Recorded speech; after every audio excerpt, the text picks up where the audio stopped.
સુરતના કતારગામ વિસ્તારમાં આવેલ કંથારિયા હનુમાન મંદિર દ્વારા શ્રાવણ માસ નિમિત્તે 1.25 લાખ રુદ્રાક્ષમાંથી શિવલિંગ બનાવવામાં આવ્યું છે, જે શ્રાવણ માસ નિમિત્તે આખો મહિનો ભાવિક ભક્તોને દર્શન માટે મૂકવામાં આવેલ છે। આ શ્રાવણ મહિનાના અંતમાં આ રુદ્રાક્ષ ભાવિક ભક્તોને પ્રસાદ રૂપે આપવામાં આવે છે। શ્રાવણ માસના બીજા સોમવારે રોજ કરતા મોટી સંખ્યામાં સવારથી દર્શન માટે ભાવિકો ઉમટી પડ્યા હતા। ભગવાનની આરાધનાના આ પર્વને લઈને મંદિરમાં વિશેષ વ્યવસ્થા કરવામાં આવી રહી છે।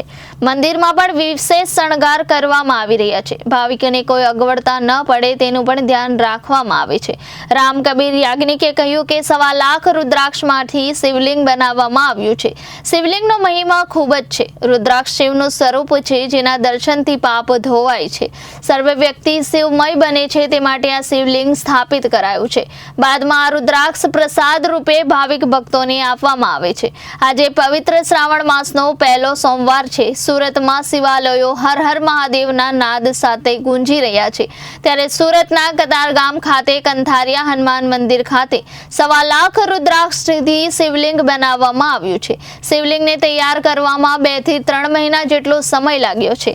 હરિદ્વારથી રુદ્રાક્ષ લાવી આ શિવલિંગ તૈયાર કરવામાં આવ્યું છે। શ્રાવણ મહિનો પૂર્ણ થતા ભક્તોને પ્રસાદી રૂપે રુદ્રાક્ષ આપવામાં આવશે। Reporter Hitesh Prajapati, Janadesh news, Surat.